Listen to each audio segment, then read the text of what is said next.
devez vous concentrer sur une position parfaite, sur une sensation de relaxation de tout le corps, de manière à détendre les muscles et non pas à vous concentrer sur la performance qui peut engendrer à terme des blessures. Premier étirement, allongé sur un tapis de gymnastique, je vais tendre le plus possible une jambe, je vais ramener la seconde jambe contre le torse, je vais poser mes mains contre le tibia et appuyer le plus possible la jambe contre le torse.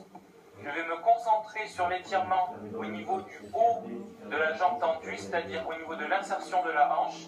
Et je vais également me concentrer sur l'étirement du fessier de la jambe qui est ramenée. Durant cet exercice, je veille à m'auto-grandir, c'est-à-dire à augmenter l'espace entre la tête et les pieds. Deuxième étirement, je tends une jambe, je ramène la plante des pieds de l'autre jambe contre la cuisse, je vais me pencher le plus possible en avant et avancer mes mains le long du tibia de la jambe tendue pour aller chercher les orteils et la plante des pieds. Variante de cet exercice, cette fois je vais augmenter l'espace entre les deux jambes et je vais encore une fois aller chercher le plus possible devant au niveau de la jambe qui est tendue. Je vais essayer d'attraper les orteils et pour ce qui est de la jambe pliée à l'arrière, je pose mon pied sur la tranche. Les pieds écartés de la largeur d'un poing, je vais me pencher en avant et chercher à poser les mains au sol. Les jambes sont toujours tendues et je veille surtout à la bascule du bassin et non pas à arrondir le dos. Variant de cet exercice, pour progresser plus vite, je pose directement les mains au sol et je vais essayer de tendre les jambes progressivement, de ramener les genoux en arrière pour tendre les jambes, en me concentrant sur l'étirement à l'arrière des cuisses, au niveau des ischio-jambiers, en essayant le moins possible d'arrondir le bas du dos. Variant de cet exercice, je vais revenir à la position avec les mains au sol et je vais aller chercher l'étirement sur un côté puis de l'autre, de manière à étirer différemment les lombaires et les ischio-jambiers. Pour ce qui est du retour, je veille à poser les mains sur les genoux, à fléchir les jambes et ensuite à remonter avec le dos droit. Je vais poser les mains au sol et aller chercher le plus loin possible devant moi en avançant les mains pour étirer le dos. Quand je suis allé dans cette position, je vais poser les avant-bras et les coudes. Je veille à respirer profondément et quand je suis allé dans cette position, je vais chercher à poser le haut du front sur le sol. Je veille à garder les fesses et les cuisses plaquées au sol et je me concentre sur l'étirement tout le long de la colonne vertébrale. Le genou posé sur un tapis de sol plié plusieurs fois, je vais le laisser glisser en arrière le plus possible de manière à créer un étirement dans l'aine, c'est-à-dire à l'insertion du haut de la cuisse et de la hanche.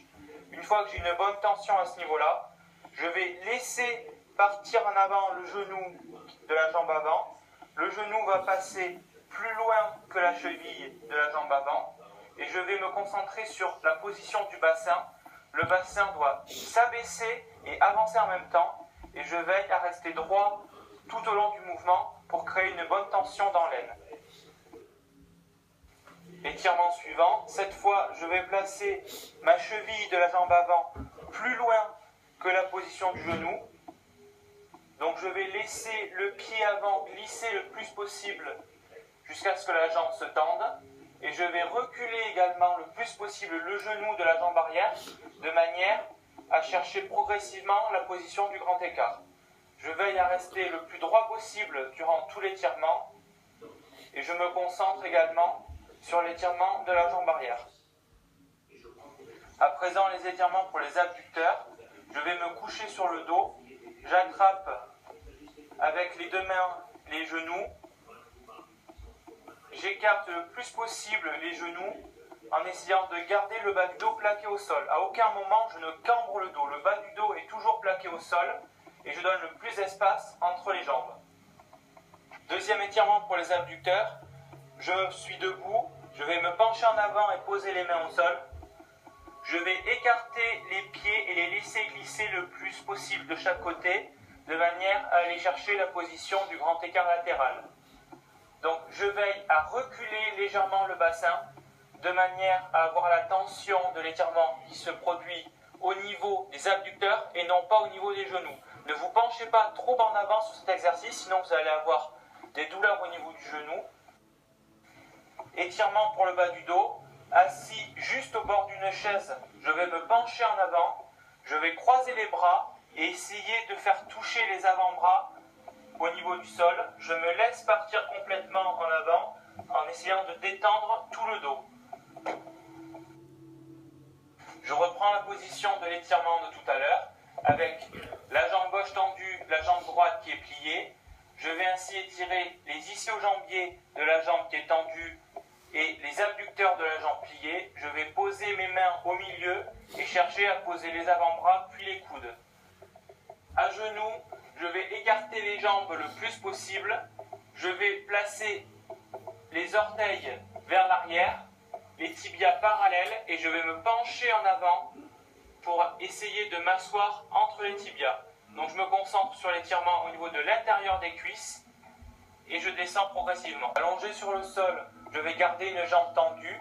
Je vais ramener l'autre jambe sur le côté en essayant de placer le genou contre le sol en gardant les épaules plaquées au sol. Je peux m'aider avec la main pour appuyer le genou vers le sol. Quand je suis à l'aise dans cette position, je vais tendre la jambe et chercher à atteindre les orteils avec ma main. Si vous sentez votre bas du dos craquer durant cet exercice, c'est que les vertèbres lombaires viennent de se remettre en place, donc c'est bon signe. Vous devez vous concentrer sur une respiration ample et profonde pour aider les vertèbres à se replacer correctement.